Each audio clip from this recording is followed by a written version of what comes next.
If all of the drugs in the whole world were laying out in front of you, if all of them were there, which one are you at? Only pick one. Which one are you reaching for? Doing all of them. Right?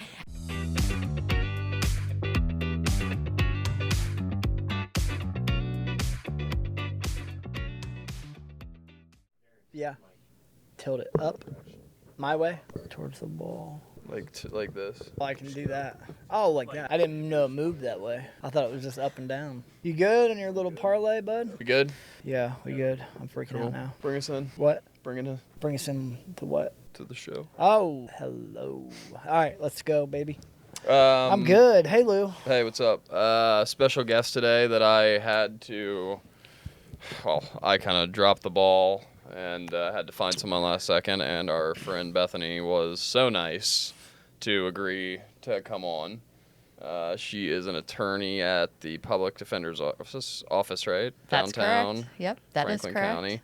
And I know you have a little lived experience that helps you in your role and some of the Absolutely. guys you deal with. So thank you You're very welcome. Good to For- be here. coming out. Yeah, I've got so many questions. Excuse me. I know I do too. Yeah. Because I was never like lucid enough when I was in trouble to know what was happening. No, I behind remember the scenes. public. I think I still remember the public defender number. From the jail phone. Oh yeah, It's 575, right? Yeah. 525. 525. Damn. 525. I'm not a real felon. I'm a poser. 525. All right. So thank you. Want to hear about your job, obviously, and what you do. That's going to be fascinating to hear about. But, some of your personal history, where you grew up, and what led you to where you're at today. Yeah, wow. That's a I know a it's lot. very That's a vague, lot. and I know That's a it's a lot. lot. And we'll, piece by piece, we'll get there. But okay. So I grew up in Northeast Ohio, so Grafton, basically where the prisons are up there. I grew up about a mile and a half from there. Normal Been there, childhood, Yeah. normal upbringing. My parents are still married. My dad's an alcoholic, but my mom really kept that away from us. I have very, very few memories of my dad ever drinking, or there was never alcohol in the house or anything like that. It was kind of known as that was the rule. Alcohol just wasn't allowed in the house. So I had a really easy childhood in comparison, a very strict childhood. I grew up, my parents were very involved in the church, so I grew up kind of sheltered from a lot of things. So I turned 18 and just went buck wild. I was gonna make up for everything that everybody else was doing during high school. I was gonna do that and more. okay. So that kind of started it off. Ended up pregnant. I moved down to Georgia for a few years with my daughter's father. I think my binge drinking probably started then.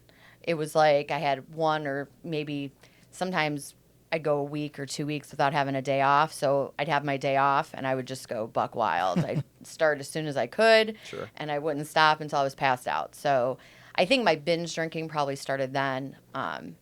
This was after high school. Yeah. So in high school, you were just. I think I drank one time in high school. I drank to blackout. So, I mean, if that was any indication, the first Right time off I the go. bat. Yeah, Right off the bat. Okay. Yeah, it was always in excess. Everything I've always done has been in excess. So, there's been a lot of positive things. I decided I wanted to be a lawyer. I was going to do it. Hell or high water, I was going to finish. You were gonna, yeah. You did. So there's been good aspects of that, but then there's really bad aspects. Like, I'm going to drink this bar until either I have no money, and if I have no money, somebody's buying me a drink, and I'm going to stumble out of here. Or I'm going to be carried, one of the two. So I did that a lot. I ended up getting married, moved back here, had what most people would consider a white picket fence life. Yep. My husband was super supportive and owned his own business, so he was really able to be there for my children. I have 3 kids. So as I had my 2 sons, he just kind of picked up the pieces when I would go off the rails, is the best way I could say it. And so for a while it was, we're going out together. Then I was going to say, what's going off the rails for you? So it would be, we would go out and we would drink together. and it would be fine until it wasn't. And then I'd have the conversation the next day. That was kind of out of control. Like, you got to get this under control. You're right. Yeah, that was crazy. Never and I'd go a again. couple months and I wouldn't drink at all. And then there'd be... Was that like torturous for you that couple of months? Like, did you really want to drink and you had to? It was, I think it was anticipation of the next time. So for me, it was almost a thrill. Like leading up to a like vacation? I'm waiting for something to come up Yeah. that gets me to drink again. So whether it's a birthday or an anniversary or somebody else's birthday or party. Any or socially acceptable Yes. excuse. Any socially acceptable excuse, I was looking forward to it because then my husband couldn't say anything. Like, I'm just not going out on a Tuesday afternoon. Oh, we have something to do.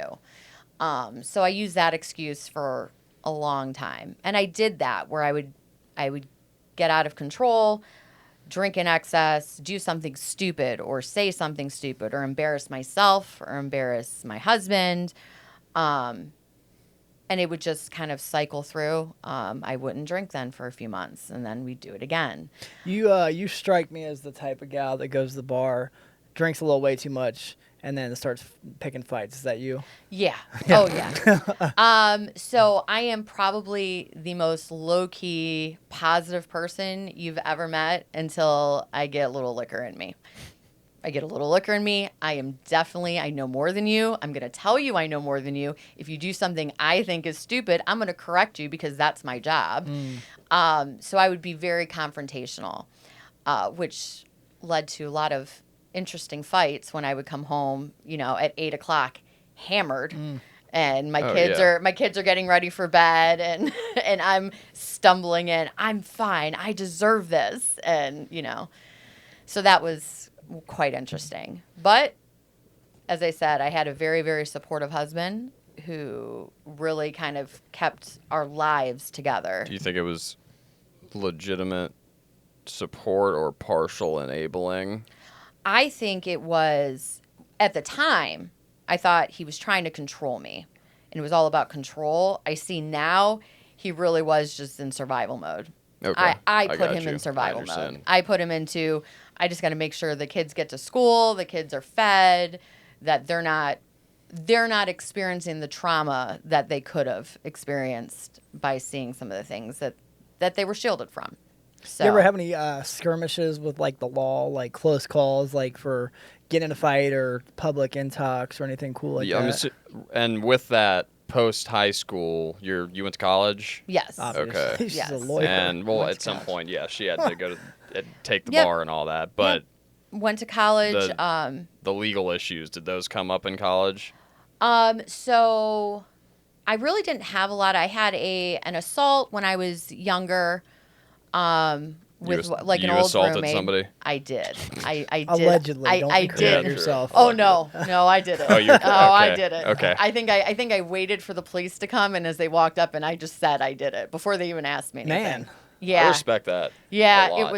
it was a lot. So I had that, but other than that, I had one incident when I was married for about 5 years. So at that time, I was probably 25, 26, in which my husband and I got into a fight. And I think I might have thrown a phone cord. I threw something at him and hit him. So I went to jail and I ended up being dismissed. First trip? Yeah, that was quite interesting. Well, that was the second trip. The first trip was the assault. I sat in jail for a day throwing and a a half. phone cord, huh? Or Yeah. something along those lines. Something along those lines. I was intoxicated. God knows what else I did. But I remember distinctly throwing something at him. So did he call the cops on you? He did. Oh, man. He did. And so, yep, I was arrested. Next day, he showed up, asked if the charges were dismissed. They were. And then I got my lovely first and only OVI while I was Alright. in law school. Oh, wow. That was fun to have to explain when I went to take the bar exam. So I was my first semester in law school after a final exam, so it was a great reason To go party. out drinking Yeah. because just finished a first final exam in law school. I'm feeling really good. Which is a big deal. Which is a big deal. Like, to It's be a big deal. fair. But it happened to be in December, and Christmas ale in Cleveland is kind of a huge thing. And so I drowned myself in, I think, 2 or 3 pitchers, and I don't know how many shots, and I drove from downtown Jesus. Cleveland probably 40 minutes towards home. I puked on myself driving on the highway down 71 going, 75 miles an hour. Puked on myself while I was going. I made it about a quarter mile from home. Got pulled over for weaving. So you get pulled over, you're covered in vomit. Yeah. And My car, it was just like a spray of just everywhere. And I just kind of looked there and I rolled down my window and they asked if I've been drinking. I said, "What do you think?" Yeah. I mean, What do you at think? that point, what am I going to do? And I mean, my lawyer brain, because I was still in law school, was sitting there telling me, "Hey, there are certain things that you were supposed to remember right now." I didn't remember them. I was No. like, "Nope, let's get out of the car. Yep, I'm going to blow. It is what it is." Got through it, almost immediately went and did the 3-day at a hotel. I was Yep, going to go yep. in and everything was going to be taken care of. And it was. did they show you like the gross pictures? No, I What is specifically. Oh man, it's like a scare tactic. Oh yeah, they that's show the only reason I'd the like liver. Yeah. They show you Like those DUI hotel accidents. things. Yeah, the horrific accidents people Oh, have really? and people I've maimed never done one. and it's not an awesome 3 days. It's better than jail. Right. for sure. But Yeah. it's not awesome. But I got through that. At that point, I said, well, I got to lay off the drinking. That lasted a good 6 months. So you were functioning alcoholic. Absolutely. I think it's funny when, obviously we bring people on, you see other podcasts on the internet, and people think like hard drugs are the only thing that can really fuck Ruin your your life life, up. yeah. But like booze is bad. Mm-hmm. And it's so accessible. And I was gonna say it's at every store, on every corner. Like it is equally as bad as any kind of hard drug, in my opinion, and can do just as much damage. I mean, the withdrawals absolutely. can kill you. Kill you, yeah. Oh, absolutely. Like, Absolutely. I when I finally at one point I say I was 32, almost 33. My drinking got so bad at home where I just said, I'm just getting out of here. You're controlling me. You won't let me do what I want to do. So which was drink. Yeah. Which was Party. drink. Yes. So what I did was I packed up my stuff. I loaded up my car. I went and got a hotel for 2 weeks in downtown Cleveland. Partied it up, drank. At one point, my husband showed up and was like, "Are you coming home?" And I said, "Never again. I Wow. hate you. You've ruined my life. You're Wowzers. the scum of the earth. You're a terrible father. You're a terrible husband." You hit him with all the low blows. Yeah, all of them. Anything. All of them. And I found a place. I rented a place. And then that was the beginning of the end for me. That was about 10 months before I stopped drinking. And it was just a shit show. How did you feel inside during that time? I mean, obviously you're making poor decisions or crazy decisions, but how did you feel? I felt entitled. Like I deserved it. Like I was able to do this because I had worked so hard in my life and I had raised good kids and I'd been in a marriage and I had a house and I had cars and I had all of these things that I worked hard for. So I deserved to let loose. And if my let loose was a little bit harder than other people, well, I worked harder. That was my or if that it was my bothered excuse. anybody else, like that's your fucking problem. Yeah, exactly. So I felt really when I left at the beginning, I felt really entitled. Like I was doing the right thing for me. This is when I'm going to start living my best life. It's going to be amazing. It took about a month and a half before I met a shitty dude. Before the shitty dude started spending all of my money because he was a shitty dude. And what are you doing at this point? Like you're going through school. I was finished with school. Oh, okay. I had become a lawyer and I had opened my own practice. So I had free reign of my schedule. Man. You were your own boss. Yeah. So I could be done at noon and be at the bar at 2:00. No one was telling me I couldn't. I did my job. I was at court. I showed up to court. I did my job. I'd go to the bar, and that's when I'd start. And that was every single day during the week. And then on the weekends, it was start early in the morning because day drinking is always better. I was never a super night drinker. I wasn't out till 2:00 in the morning because I had to get up in the morning. So Yeah. I wanted to function. So I was just getting obliterated from like mid-afternoon to normally I was done or pouring myself into bed by 8 or 9. Okay. But I was normally done by then because I had to get up and recover. So what's court look like hungover? I've seen it not hungover. It fucking blows. Like, Oh, yeah. Going in there and not feeling. It was a great. lot of grabbing myself by my fingernails, just like I just have to get through it. Sometimes it was that. Other times it was I have this. It's not a big deal. So, and those are the times that made me complacent about the next time I was out drinking, because I'd be like, I was fine. I had 5 court cases. I handled it. I'm good. And I can start drinking earlier today because I'm done earlier. So as that time went on, I just took less and less cases. I worried less and less about court because I was having to go less and less. So my work just... Well, you're not making as much money Right. either then, right? Right, exactly. So I'm not making as much money. I'm getting myself into a hole.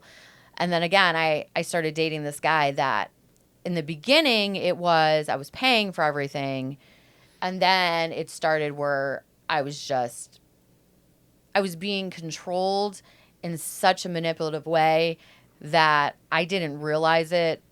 I mean, everyone around me is telling me this is bad. Like this guy is going to destroy you. And I'm like, no. You don't know him like I know him. Yeah. No. Yeah, We're in it exactly. together. Yeah. Well, he was a yes guy. If I said I wanted to go out and drink more, yes. Yeah. I'm not done at the bar. Okay, we'll stay. I want to go do this and drive and be insane. Okay. Yeah. Like he was my yes guy. So I never had to worry about him telling me no. And again, when you think you're controlled, not being controlled is the best thing you can possibly imagine, especially for a drunk. And that's what I was. So then I started drinking just to deal with him. It got very physical, very fast, in which I was... There were times where I would reach out or I have glimpses of sobriety and say, I can't do this anymore. What is my life turned into? I'm balled up in a corner in a room. I'm better than this. Oh, it's so fascinating hearing somebody who ultimately had the same emotions we did. Yeah. Internally, but you managed to like keep your life together.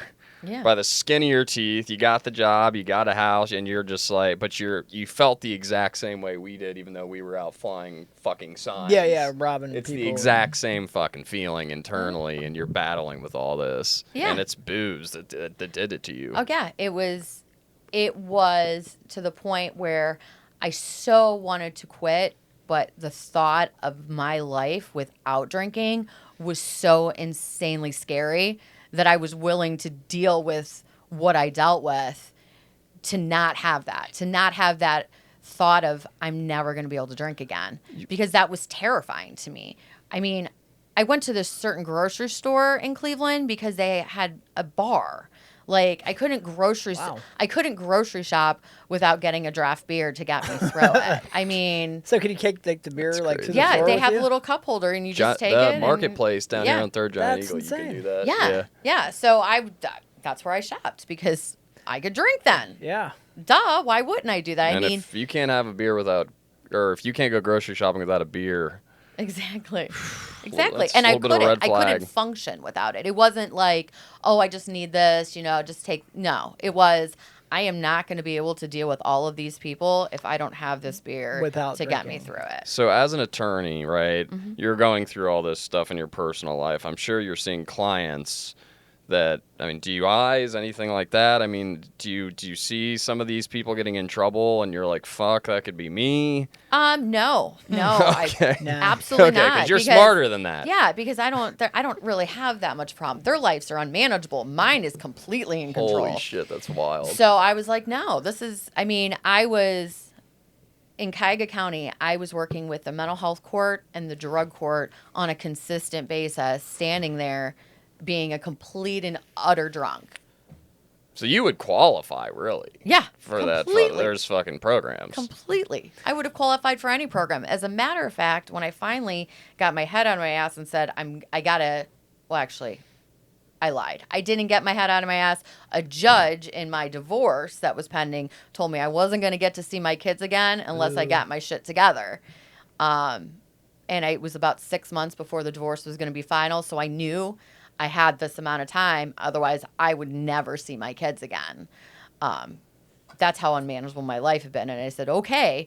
So I go to find an outpatient program, And the majority of them I couldn't go to because I had sent clients there. And I'm like, there's no way in hell I Conflict can of go interest. to an IOP and sit next to the client that I just stood there 2 weeks ago and, saying, oh, Wow. yeah, this is out of control. They can't handle their stuff. They need treatment. And then sitting next to And them. there you are. So it took me a good 2 months to even find a program that I didn't have a client in.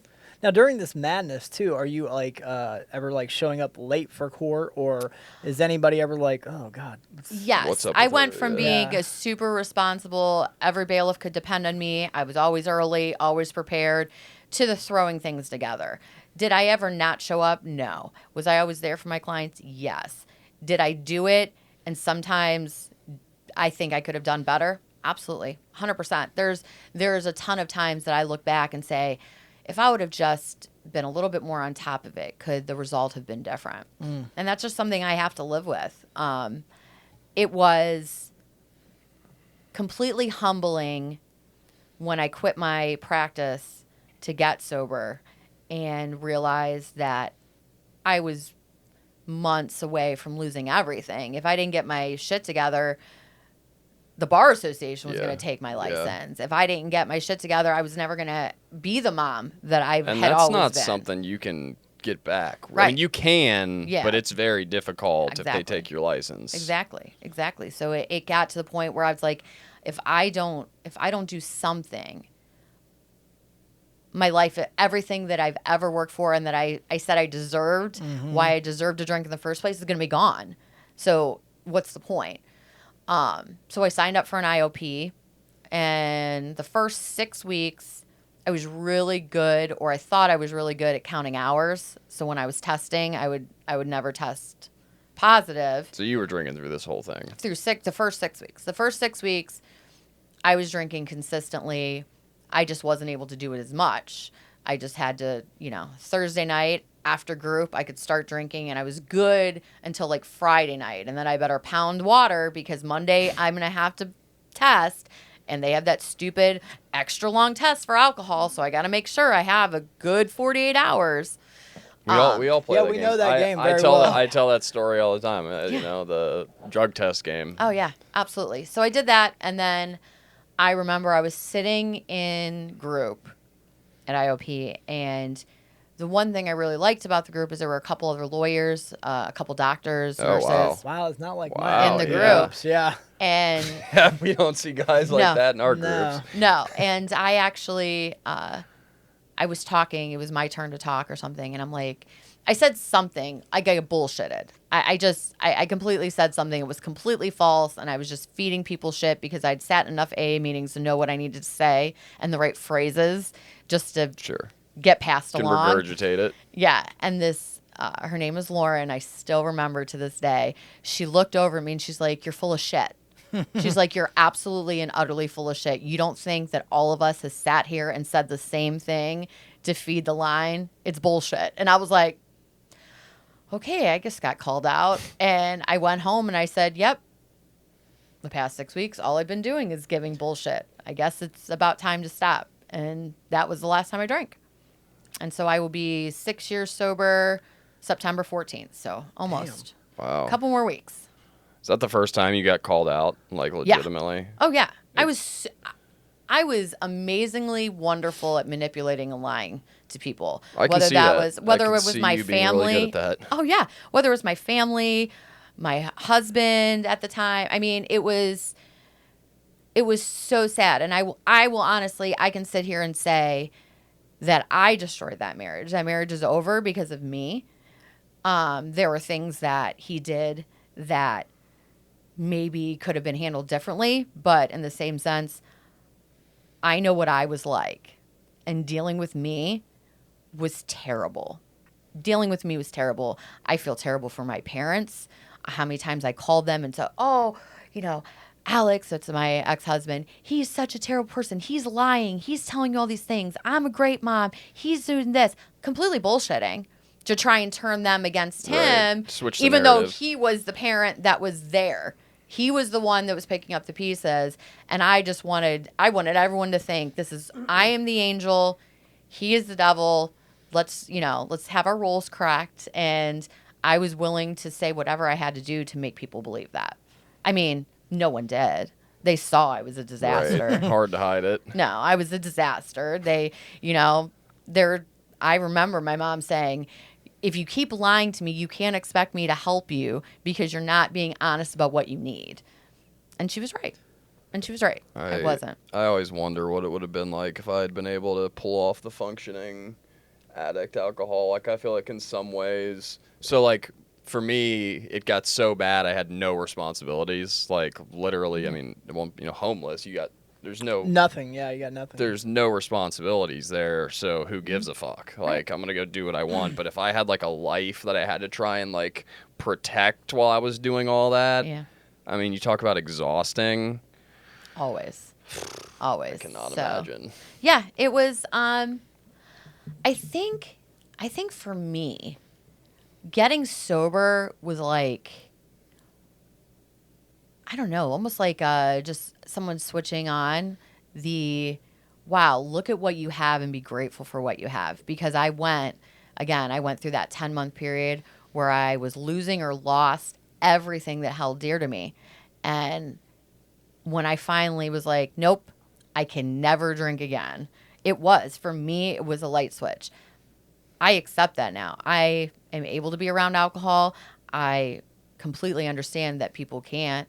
But to me, it was that light switch of, I will lose everything. I know if I drink again, it will be a couple weeks, I'll lose my job. I know it will be. Yeah. Because once I go, I'm going hard. That's how it always worse. in my mind. Yeah, it gets worse. Yeah, absolutely. You go however long without drinking, pick one up, and right where you left off. Right. I'll pick up. And that place, I remember what that place feels like. And when I don't, I play the tape and remember it. And I think that has been the biggest thing that's kept me sober on the bad times, is I recollect some of the crazy, terrible things I did that at the time I thought it was nothing to do with me. It was just circumstances. Somebody did something to me, or, I saw something that was unfair, and so I had to intervene. No, all of it was drinking. It was all drinking, because sober Bethany is logical enough to know you can't go up to a 6'4" dude and start pointing in his face and not expect something bad to happen. So give us one of a fun, well, or I don't know if the word fun is correct, but a crazy Bethany story. You ever have a nickname, like your drunk alter ego? Would you ever have like a nickname for? Oh no. What's so bad about it is I'm a Gemini, so it was just my other counterpart. It was other Bethany. She was, she did her thing. I think probably one of the worst insane nights was probably St. Patty's Day in Cleveland. Oh, it's always St. Patrick's Day. It was about 6 months. Best excuse to drink ever. Oh yeah. It was about 6 months right before I got sober. So dumb. It's fucking funny. Well, Cleveland too, so is huge on St. Patty's Day. There is a lot of Irish people. I just love that holiday because like, all right, let's put on green and get fucking wasted. In Cleveland, I mean, everything shuts down. There's a huge parade. Every judge is out there in the parade because they're all Irish. Yeah. Everybody's Irish in Cleveland. And so I think I woke up at 7. We were going to do beer and eggs, me and this wonderful... Beer and eggs. Yeah. Sounds like the worst combination. That does not sound good. Yeah, green beer and eggs. not. Oh, my Okay. God. Green beer and eggs. So it's even better. Green beer and But eggs. I started... At we went 7 a.m. Yeah. You're like, all right, let's get this shit that going. and a bottle of vodka. So we filled up a couple flasks with the vodka, so we could just drink that when we were walking through the bars. So we have breakfast. The bottle's gone by 9:30. So we've went through, the two of us have went through a bottle of vodka. So we have to go to the liquor store again, do that again, fill up more bottles. I'm like, that's going to last us the rest of today. End up, we're Ubering places. I sort of have recollection around 3 o'clock being at a bar in Cleveland.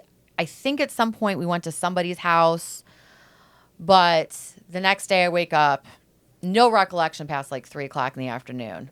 Come to find out, I partied till 10. Damn. I have no recollection of it. And the guy I was with decided he wanted to show videos to me of some of the things I did. of me falling down a flight of like 12 stairs. He's videotaping, watching me. and Watching I'm- you go down the stairs. Yeah. It's nice of him. Yeah, it was Yeah, super sure. good. Yeah. Right. As he picks me up Sweetheart. and kind of like drags me back up the stairs. Me at a bar, standing on a bar, trying to grab bottles and pour it on people. Oh, I mean, boy. insanity. I can't believe I didn't end up in jail. You just turn into an animal when you Absolutely. when you drink. I mean, yeah, it's bad. So I think that was probably the most embarrassing, just because I got to see it.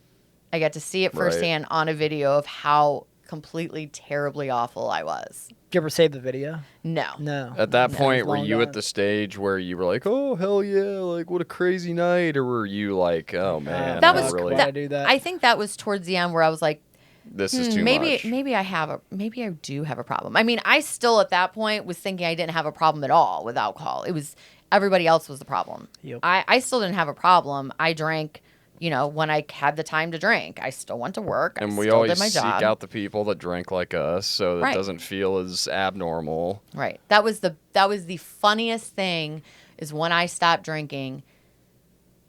85% of the people that was talking to on my phone never reached out again. Gone. I never spoke to them again because they were my bar friends and I stopped showing up to the bar. So what is there to talk about anymore? Why are they're not my friends.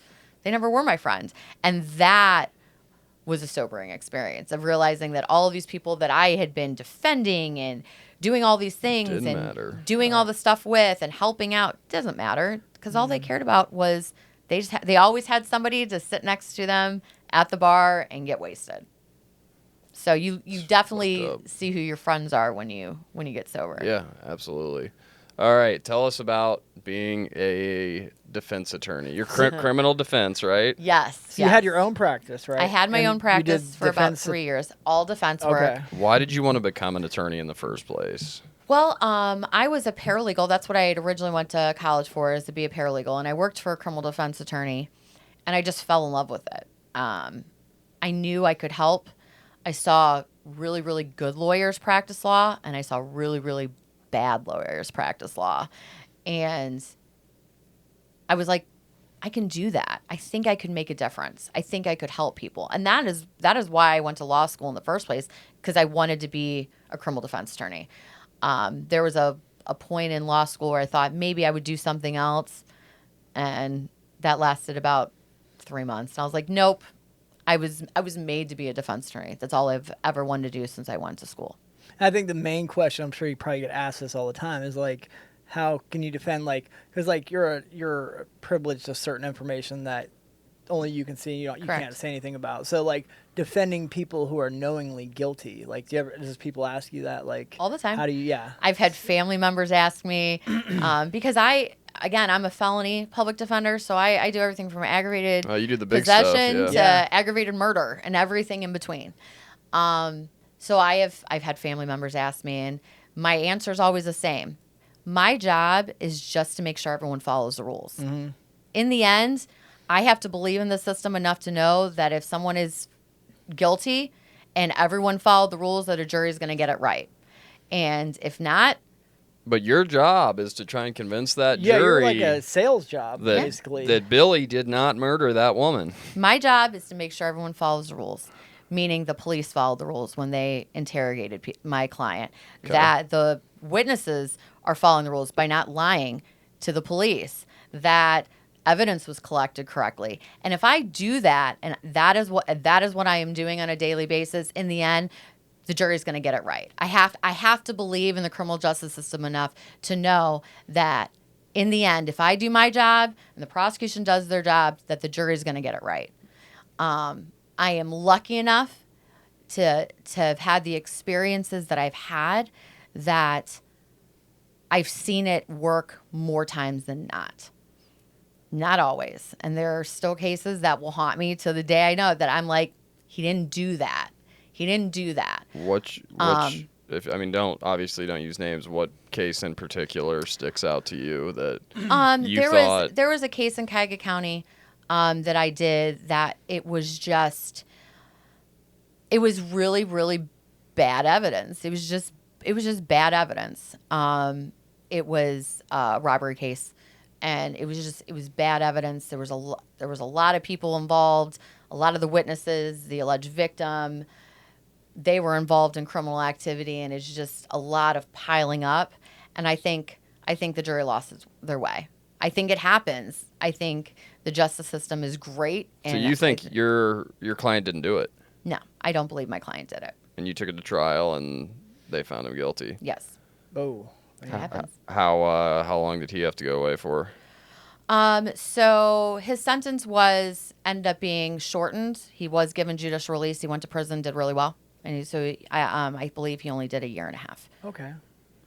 But still, for a crime you didn't commit. That would be tough for me. Going to jail for a crime those are the ones. Those are the ones commit? that make me do a better job next time. Those are the ones that you learn. I mean, law is just like everything else. It's ever evolving. And when I tell my clients about trials, I always tell them that you'd love to plan out everything that's going to happen and everything's going to be said, and you prepare the best you can. But in the end, human nature is human nature. Somebody's going to say something on the stand that you're not prepared for, or their recollection is going to change, or they're going to say something that, is completely off-putting to what your strategy of the case was. And you just have to fly by the seat of your pants sometimes and be prepared enough to kind of pick it up and move along, because there can't be a delay. You just have to go with it.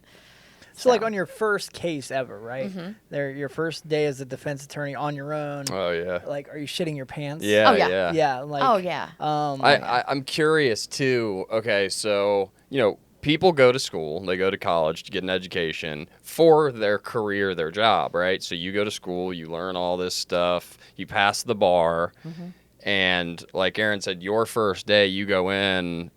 Are you prepared? Are you ready? I mean, obviously you can read all this stuff out of a book, but being in a courtroom live, center stage. I was really, really lucky because I was a paralegal that worked for a criminal defense attorney.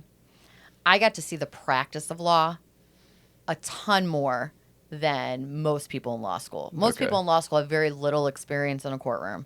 I had seen it. I had lived it for the past 5 years.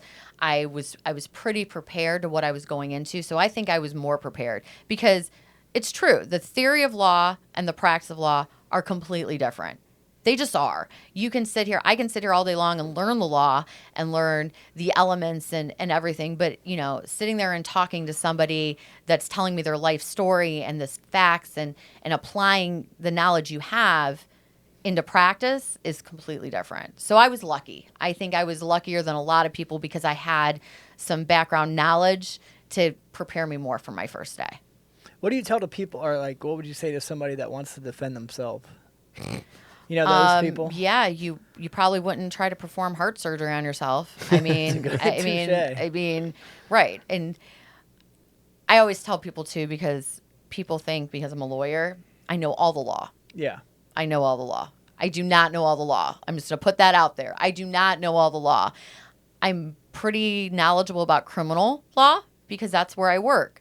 But if you're going to ask me about bankruptcy, I'm not going to know. I'm going to tell you to go see a bankruptcy lawyer. Sure. So it's the same thing. You're not going to go see an orthopedic doctor for your heart. I mean, so people always ask me, oh, well, what about this or what about that? I don't know. Are you charged with a crime? Because if you're charged with a crime, I can give you information. Now we can talk. Yeah, then we can talk. But other than that, I don't know everything about everything. So. Do you ever so they're like the law is like beyond reasonable doubt, right? Mm-hmm. So you can't find any reasonable doubt. Are you ever just looking for like technicalities and like how they, what did the cop do? It just depends. Loopholes. Yeah. Every case is so different. I think that's why I like it, because it sounds so fun. Being an attorney sounds like it would be a lot of fun. It's stressful. I'm sure it's a lot of work. But it is so rewarding too, because again, every case is so different. They can have the same exact charges and be completely different cases. Yeah. Mm-hmm. And I would have a completely different approach. I always tell clients when I meet them for the first time, I have 2 rules. Don't talk about your shit on the phone. They're jail phones. I mean, let's be honest. Duh. They're going to listen. And the worst thing I'm going to do is have a great, we're ready for trial. We're getting to go. And then, boom, and then I get here's a jail phone call. calls. Billy's like, yeah, man, robbed and that I'm money. like, I fucking great. shouldn't have robbed Awesome. him. Exactly. So, and it's funny how that rule always seems to stump people. Like they don't understand. I'm like, look, I want to get your jail calls and, hear you talking about, how shitty the Browns played, or Yeah, I don't care if right. you're having sex with your girlfriend on the phone. I don't care. As long as it's not about your case, I don't give a shit. Just not your case. People are so dumb. Yeah. And the second rule is you can't lie to me. There are some lawyers that aren't going to ask their clients what happened. Sometimes I don't ask what happened. I'll be real honest. But if I ask you a direct question, don't lie to me, because you're going to waste everybody's time. Because there's two people in the world that you can tell everything to, and it's not going to bite you in the ass, your priest and your lawyer. Take advantage. Like, I'm a vault. There's a reason why I do the job I do, because I can keep it a vault. So if I ask you a direct question, don't lie to me. Okay. So hang on. So if I murder somebody, Okay. Yep. okay, Yep. if I That's murder exactly what I was somebody, gonna ask. I $1 get million charged. question. I call you and I'm like, listen, I murdered him. How can you get me out? Yeah. You don't have to say anything. We just committed murder. We did. And We we just just killed did today. Yes. We're calling Bethany because we need an attorney because we did it. Yeah. And we tell you we did it. What's your approach? My approach is, Are you going to defend us? And I can say yes. I can say, logistically speaking, there are three paths of any case. Okay. One is the nothing happened. This wasn't me. I didn't do it. So I know I'm prepping for trial at the beginning. At the very beginning, I am already setting up the case to go to trial. Okay. I already know that's where it's going to be. Now, if something changes along the way as I'm preparing, I might have a different conversation. The other path is I did exactly what they said, make the best out of a bad situation here. Look at the case, see if there's anything wrong with the case. If there isn't, we're going to have to negotiate for a possible plea. Okay. The third road is what 95% of people are on. Something happened. There was some involvement, but it's not like they said it didn't happen this way, or he was wrong, or there's some weird facts. So something happened. Let's try to negotiate to get it closer to what actually happens. 95% of cases, that's what it is. And so that's how you have to handle a case. You handle a case of, okay, something happened. Let's talk about what happened. What's wrong with this report? What's wrong with this witness statement? How is it different? And those are the pieces of information that you can do and use to negotiate on the back end. So if we murder Bruno and Right we now. did a very good job of it, and there's no evidence that can put us behind bars, and we tell you we did it, Still my job to we're defend hiring you. you and you get us off. Still my job to defend you to the best of my ability. Man. And I will do it every day. I understand why people are like, oh, that's so ridiculous. Like, you're trying to help criminals get back on the street. But, like, it's your job. Yeah. I always tell people, it's easy to feel that way when something is very, very personal. But in the end, if somebody was if the police are knocking on your door, wanting to come in your home and search it without a warrant, you're going to question it. And you're going to question it because you should, because it's your right to say no. Yeah. And so your gut is going to tell you that's not right. And so it's my job to make sure that all of those rights are protected, however I have to do it. And my portion and my piece as a public defender is small in the grand scheme of things of protecting everybody's rights, to make sure that no one's worried about someone banging on their door and coming in without a warrant, that those rights are protected because the police and the state are held to that standard of what they're supposed to do.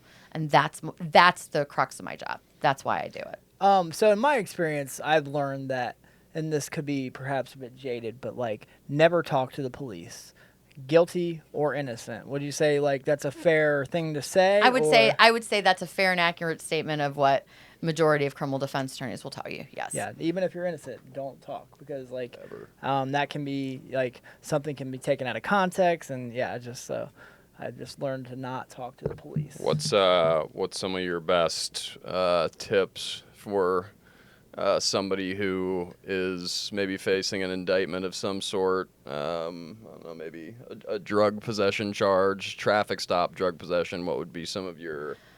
My first thing is to get ahead of the problem. I always ask people, do you have a substance abuse problem? Or have you ever been diagnosed with a substance abuse problem? And a lot of people will say yes. And I'll be like, for what? I'll be like, well, I'll do anything. No, no, no. If all of the drugs in the whole world were laying out in front of you, if all of them were there, which one are you at? Only pick one. Which one are you reaching for? Yeah. Right?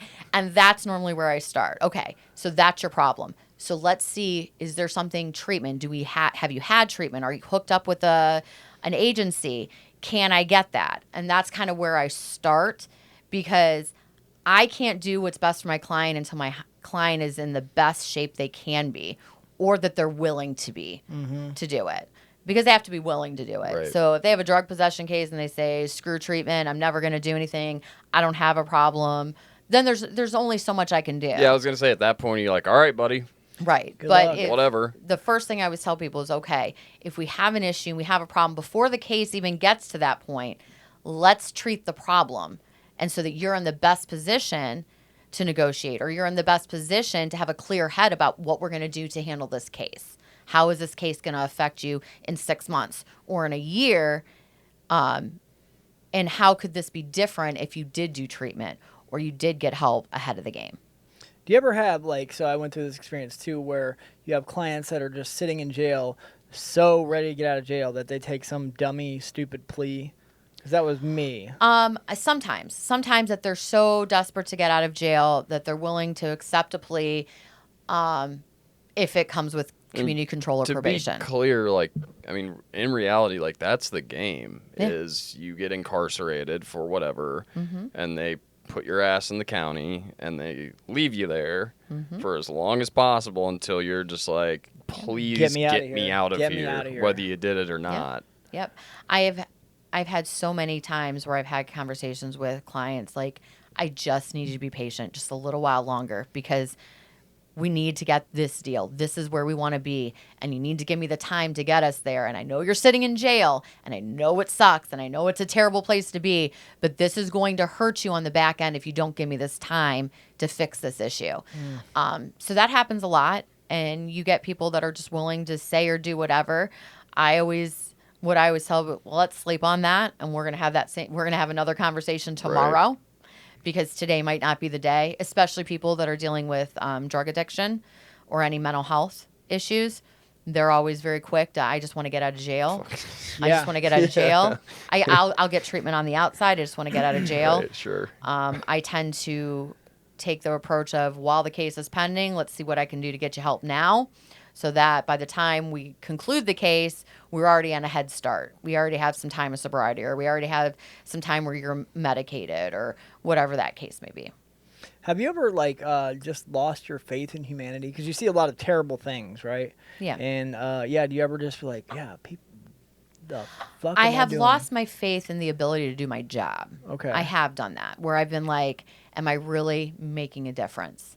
Am I really making a difference? I've had those bad days where everything seems to go wrong. Every client's mad at me, or, things don't happen the way I want them to in court, or whatever the case may be. And I'm just like, why am I bothering? Why am I stressing myself out and do this? But those days are few and far between. I have more rewarding days than bad ones. So I'm lucky. Even something as small as somebody showing up to an appointment can bring joy to me. Like, because the last 7 years they haven't made an appointment on time before, so they showed up today. Right. That's a win for me. So I take each day and try to get those little rewards, and that gets me through the bad days. You think your lived experience has set you up I think my to experience makes me more empathetic? care more. Yeah. Yeah. I think I invest a little bit more. Sometimes I invest too much. I'm more than a minute where I invest into people more than they care. Yeah. And so I can't care more than they do. And I have to separate. And you'll my lose your personal- mind if you do that. Yeah, yeah. Exactly. I mean, I'm sure you've been through it at Maryhaven. I went through when I worked at CBCF, where it's just like, for some reason, you really like the guy. Right. Right. And you want him to get better, and you talk to him, and you talk to him, and you talk to him, and it just doesn't click. Exactly. And it happens. fucking drives you nuts. It happens a lot. It does. Or I get the other thing where I get clients who think that they're convincing me of something, where I have to have those real talks. Like, you're talking to somebody in recovery. this Yeah. is you're not bullshitting me. This is Plus, I know you're what you're supposed to help doing. 'em. Right. You're Like- I know what you're doing. You can't lie to me and tell me you don't have You a can't problem. bullshit a bullshitter. Yeah. It's not going to work. So I use that a lot, and I will actually say I have always been open about my issue with drinking. Always. When I got sober, I had lied and manipulated so much that I just said I'm never doing it again. I'm just going to be honest. I'm a drunk. I will say it. I will scream it from the rooftops. I'm recovering. I'm doing better, but it's still an issue, and it will always be an issue. And if my story and that can help somebody see that it's not hopeless, then that's what I'll do. But I'd rather talk about it than hide in a corner and act like, oh, because I'm a lawyer, I can't have issues. I can't have personal struggles. And that's not true. I'm human. And me as a lawyer in the position to defend people that are sometimes dealing with the worst things that's ever happened to them, I have to be empathetic enough to reach out, to do what I can, and with the knowledge I have of getting sober. They were like your bosses at work ever tell you like, because I have this problem at work too, is like they're like, stop telling them you're an alcoholic. Like, Yeah. No. Really? Oh man, it's ridiculous. They told me like I need to not give them my experience as much like while I'm doing group. I was like, that seems like the opposite of like if a fucking loser like me could get clean. Wow. You think like, all right, what did that guy do? See, did they ever like tell you like, Bethany, please stop telling these people you're alcoholic? No, I actually have a really supportive boss who's pretty amazing, and that's always been something that she says is good. She has had the conversation of you can't care so much. You can't Right, personally which makes invest in these sense. people as much as you are, or you have to take a step back. I've had those conversations, but no, I have a very, very good boss, and I'm very, very lucky because I work in a county that I've had very, very supportive judges that I use my own story a lot of times when I'm speaking in sentencings. I'm advocating for my client, Wow. and I have the Good for respect, you. and I have the respect from them. I remember when I worked in Lake County, I had a judge pull me into chambers and ask me questions. Do you care? I ask you about this. Is this too personal? Do you feel? And it never has. If I can tell my story, or I can give a little bit of insight about some of the struggles I had and I went through, and it helps one person, to me, it's worth it. To me, it's worth it. That's great. Do you think the justice system has, I guess, so the last time I really ran into trouble was like 2014, 2015. So it's been about a decade. But do you think the justice system has started to turn the corner on the whole alcoholism addiction thing? Whereas, I mean, you and I both know, we all know before it was like, oh, well, fucking lock them up. Yeah, you're weak. Throw them in prison. Right. Have you seen a significant shift? I mean, I like to believe, because we were at that Restored Citizens Summit, and we Right. know that things are happening. Right. Are you seeing it internally where we're turning the corner when it comes to stuff like that? I think so.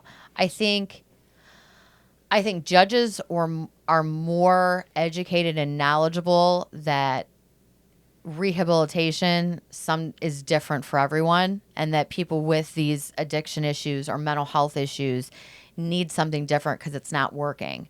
And eventually the cycle has to stop. If we're incarcerating them and getting them out and we're not helping them, they have no tools. They have lived their life not gaining any tools to show them what the next right thing to do is. So I think judges are becoming more knowledgeable about seeing those issues or seeing those patterns. They don't just look at a criminal history and say, and some still do, look at a criminal history and say, this is a bad guy. They maybe look at the charges and say, these are all thefts and drug possessions and disorderlies and all this. Is there something else going on? Mm-hmm. And sometimes it's my job as a defense attorney to let them know when those things are going on. Because again, if I can do something about it to fix or stabilize my client now, it's only going to help them with the conclusion of their case later.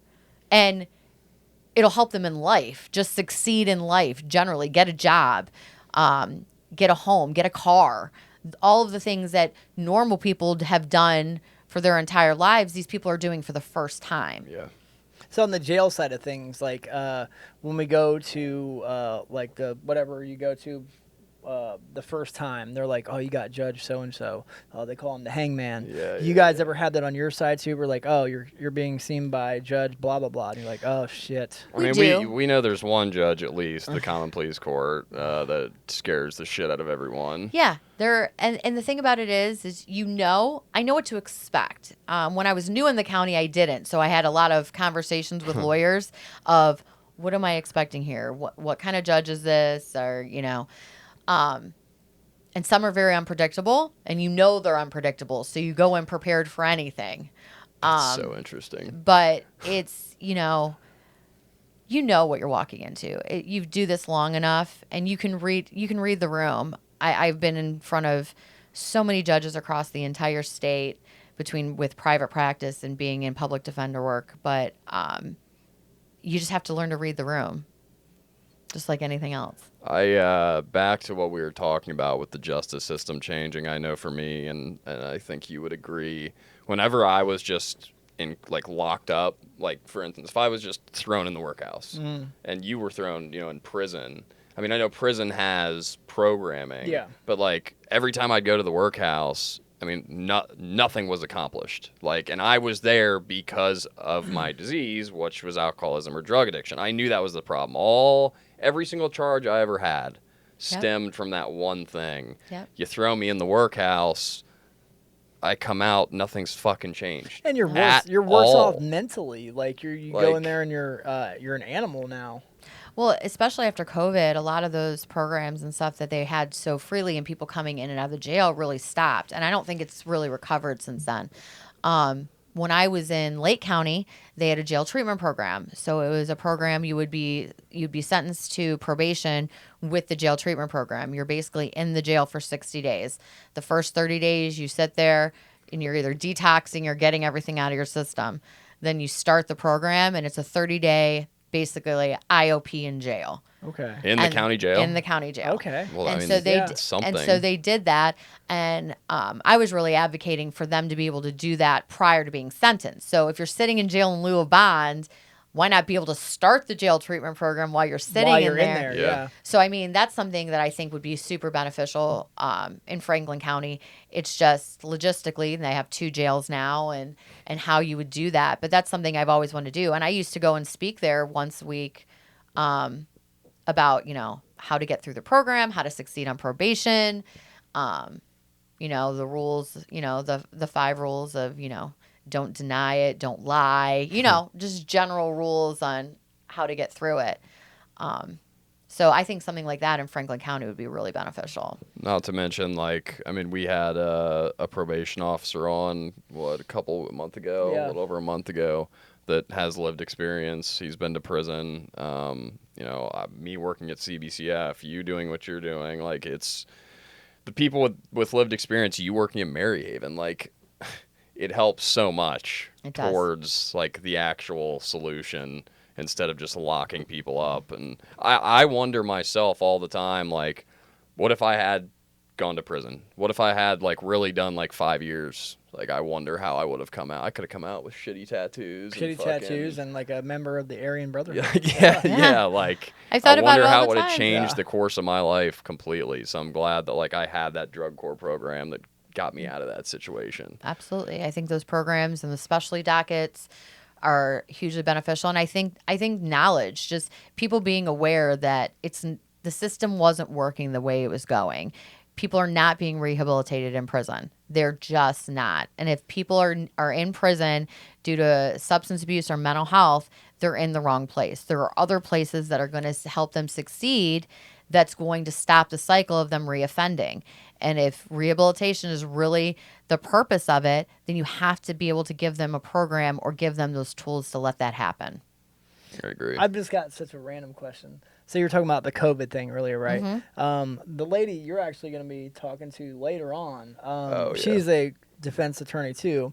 She was going in for the bar around COVID time, so she didn't have to take the bar. Oh, yeah, she told us that. Is that a real thing? If it is, doesn't that fucking drive you insane that you can be a lawyer without passing the bar at that point? It totally sucks. Yeah. It totally sucks. Of course, a lot of people Dude, I complain would've been because a when lawyer. I took the bar exam, we were able to use our computers and type out our essays. And before you weren't able to do that. So everybody else had to like Handwrite. handwrite the Yeah. essays.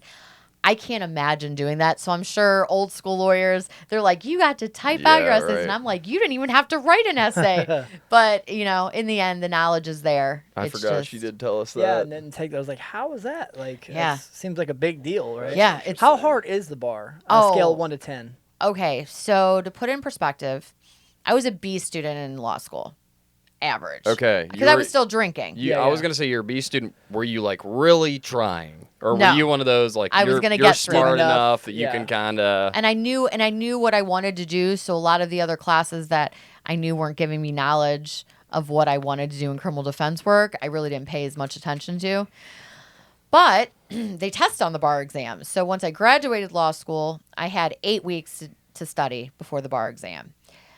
It was the hardest 8 weeks of my entire life. I was studying 12 to 16 hours a day. Oh my God. I was living in a room or at Panera. I mean, I would go to Panera and sometimes be there 9 hours Sip and then go club member? home. What? SIP club member? I am. Good for you. So, but yeah, so I would do that. So it was the hardest thing I did. Now I will say, because I studied the way I did, I was less nervous about taking it. So I had kind of a peace about taking it. Like, I've done everything I Yeah, can. you studied your No, ass like, off. If I don't pass, then there's nothing I can do more I could have done. And so that's what I really did. I never wanted to look back and say, could I done more? So I did it all up front, and I did well on the bar exam. But it was the hardest thing I've ever done. What's passing? Is it like Damn. school test like 100% out of 100 or what? No, so there's a certain score that you have to range, and you're tested on 3 different areas. So it's multiple choice, essays, and then it's called like a closed universe aspect where they give you everything you need and you don't use any outside knowledge, only what's in that folder to write an essay and analyze the law that it might be addressing. So you have no idea what area of law that's going to be. It could be I don't anything. I don't even remember what mine was. And then they score you, and yeah, so it's a pass fail. So you just find out if you passed or failed. Man. That's it. Your name's either on the list the next Wow. morning when they announce it, because then you take the bar exam and you have to wait like 6 weeks To find out if to you find out if passed. you passed it. What? So you just sit there and they say they're going to Your announce whole life's on the line. Everything Yeah. you fucking worked for. and And at if- 6 a.m. on the day that they do, you're just sitting there refreshing, Yeah, waiting hitting for the the click list. button, yeah. Jesus. And then you have to search through to make sure your name's on it. And then So. if you say there's 3 sections, if you fail one, do you fail them all? No, You so can retake it's the it's a other? cumulative score. So they take all Okay. of them together and it's a pass fail rate. What was your score? I was in the 95th percentile. Okay.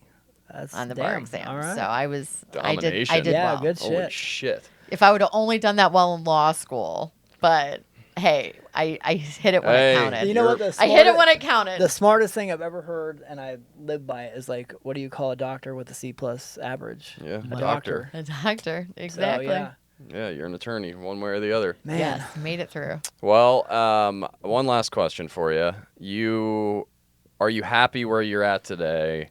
And what is one of the coolest moments you've had with a client where you felt like you connected with them on a personal level because of the things you went through and were able to help them? Is there anything that sticks out? Any one individual, one case? Okay, so I am lucky enough. I work with the RISE Court, which deals with a lot of people with mental health and substance abuse. And that's a both. special docket It's a court. special docket.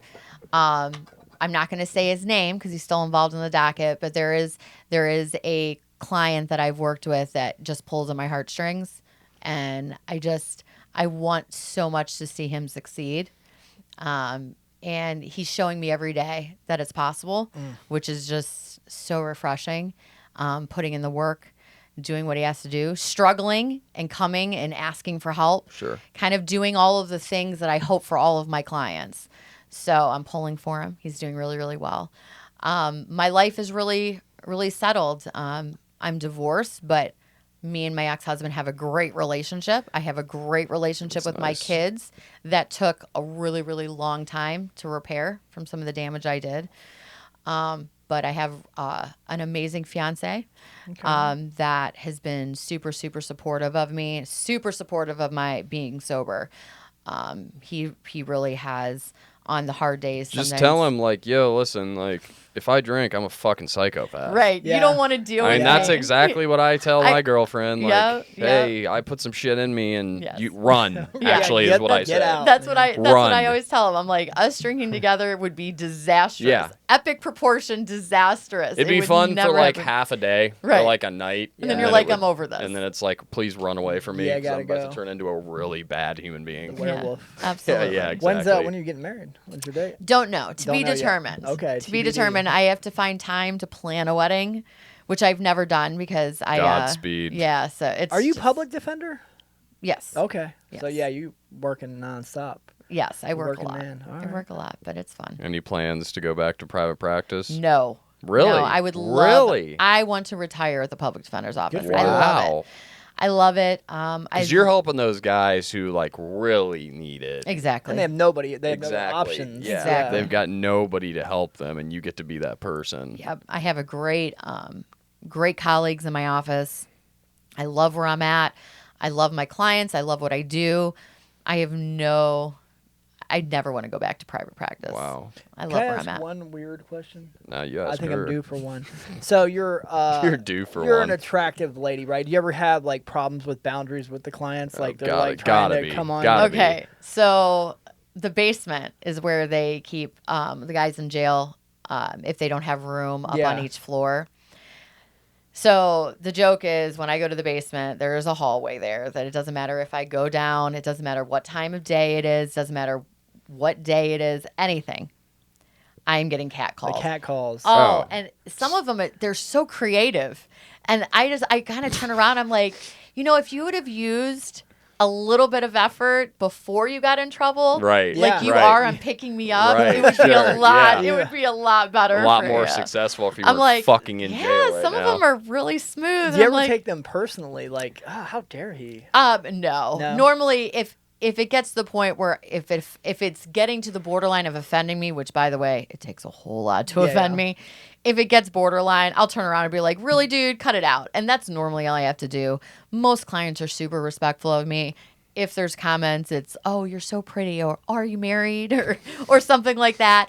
But normally, generally speaking, if it's one-on-one, people are normally appropriate. See, I had It's when they get in a group all together that the cat calling the happens. cat calling. I had the fun experience towards the end of my time working in corrections where the girl I was dating actually worked there. So I had to like witness the first hand. the guys looking It's at her like a interesting. piece of meat. And it's just, like a female walks into a unit or you walk back and there's Right. 5 guys in a holding cell. Yep. And it's just like, I'm sure you can feel the eyeballs like piercing you. Oh yeah. Like Oh, burning you got a through card. You got a card. What's your name, honey? What's your Oh, name? my I'm like, God. yep, Yeah. yes.